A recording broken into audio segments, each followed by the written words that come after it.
Welcome back, guys, to the channel. This is another episode of training for the tour.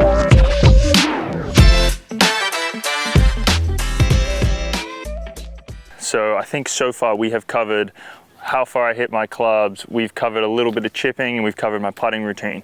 Next in line, I'm going to teach you or show you how I hit the ball further, how I can gain distance, how you can gain distance, what I do on course if I get like an open hole and I get to send it. So let's get to it. As always on the channel, if you want to check out the looks that I am wearing, head to toe, Melbourne Golf, they come out with some pretty crazy looks. Saw J-Day at the Masters, seeing me on these videos, really cool stuff. I love wearing it. Go check out the link in my description. You'll be able to go on there, buy whatever you want, and it helps support the channel. So appreciate you guys and keep staying swaggy. I'm gonna go over 4 things today that are gonna help you gain distance, the things that I use. I think the 4 main things when it comes to increasing your club head speed, ball speed, and then eventually distance. First thing I'm gonna think on is I want as much turn as possible. So I wanna feel like I'm not dragging my arms to create a longer swing, because we do want a longer swing as well when we're trying to hit the ball hard. But I want that to be created with my turn. So that's torso and hip rotation. The first thing I'm gonna focus on is that first part of the takeaway. I want my hands, my arms, and my body to be together as much as possible. Tip number 2, with that bigger turn, you're gonna have a longer swing. A longer swing is good for hitting the ball further, obviously. We have a little bit more time, we can create a little bit more stretch in ourselves, which in turn is gonna create a lot of distance. Third thing, and this I think is probably the most important, is when I see a lot of amateurs, and even myself to a certain extent, I don't think this is just like an amateur thing. When we want to hit the ball hard, we get in here and we grip it really tight. We're ready to go, we're ready to rip it. And everything gets tense. You start to see the forearms bulge, you start to see everything like that. No, don't do that. We want to be as soft, as loose with grip pressure as possible. I try and feel like the club would almost just fall out of my hands, because that is going to let that lag happen, which is where a lot of our speed is generated. And the 4th thing to keep the ball on the planet while you're doing this is this left arm to torso connection. You'll see here probably on some of these, if I have a tendency when I rip it, is that arm gets off my chest, my hands get pretty far away from my body, the face is really, a lot of instability in the face out there. So I want to keep this point of connection and create that speed with the rotation of my body. So it's really that way as opposed to that way with my hands. So let's go through these first. First thing I'm gonna do is work on this big kind of turn. So if I take a couple practice pumps, really get deep with kind of my hip turn and my torso turn, it's gonna look a little something like this.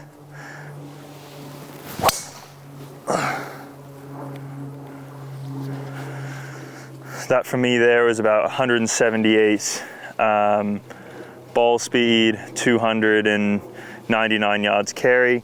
So we're just getting kind of warmed up, working into it here. So that's number 1.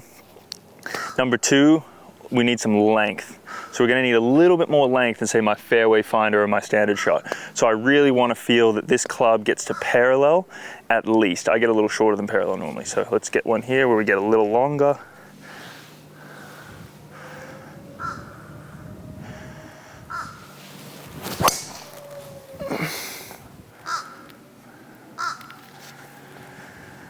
.181 ball speed, 315 carry there. So now I'm kind of, as we go here, just gonna incorporate like each one of these things into the next step. So we got 3 things now. So I've got more turn, I've got a longer swing. I wanna stay really soft, really, really soft. Make sure that those hands are kind of loosely on the club. They support the club, but they're not death gripping. And keep moving too. Little steps, little waggles, whatever you need there. No one say it. 1, they're nice and loose.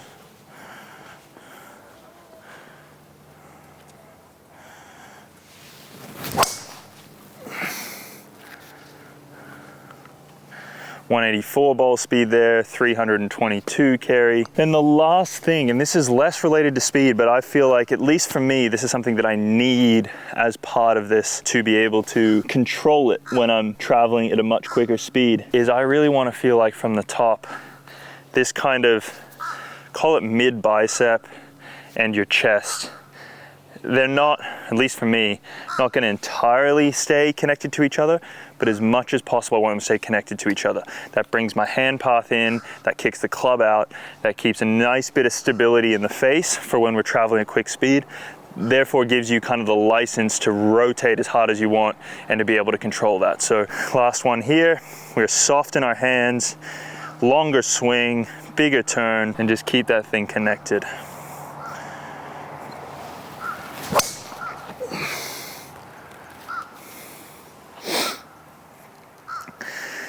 And you've seen we kind of got a little bit quicker through each one of those. So that was there at 183 ball speed. I'll run a couple here where I just kind of max out. Let's see what I can get to. Now these things for me, for like distance, I don't have to think of them quite as consciously as maybe you might or someone else might who's trying to increase speed and stuff like that.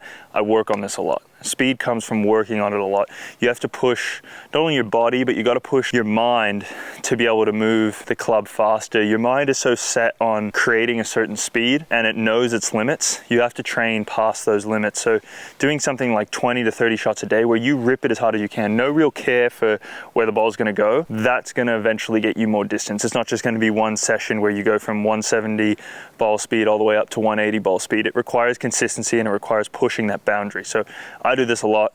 I push that boundary a lot. I think I can max out at about 190 ball speed, but we'll run a couple here and see what I've got in me. So this is about as fast I'd operate on course, this one. I'll go one in a sec where I don't care, but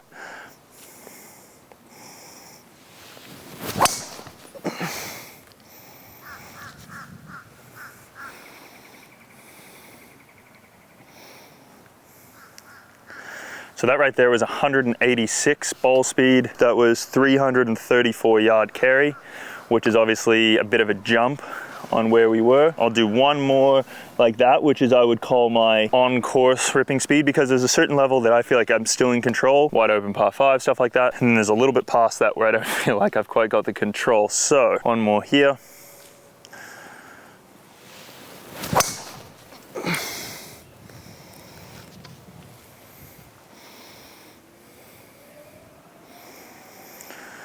We were at 186 ball speed there. That one carried 336 yards.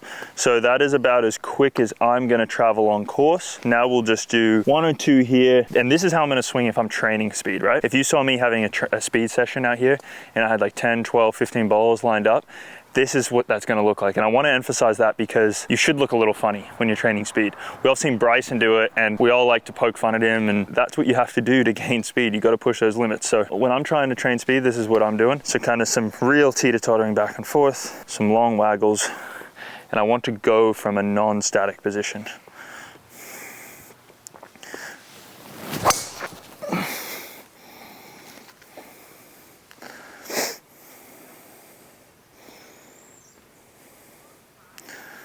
So that was 189 ball speed. That was 341 yard carry, so only a fraction further. But once again here, when I'm hitting it this hard, I don't really have as much control over where I hit it on the face. I don't have as much control of direction. And then because of that, I definitely don't have as much control over spin. We're more focused here on ball and club speed. I don't have the dots on my face right now, but on these swings, I'd probably cruise somewhere like 130 to 135 club. Those quick ones on course are probably like 126 to 130 club. And then normally I average about 123, 124. So another one here, no static.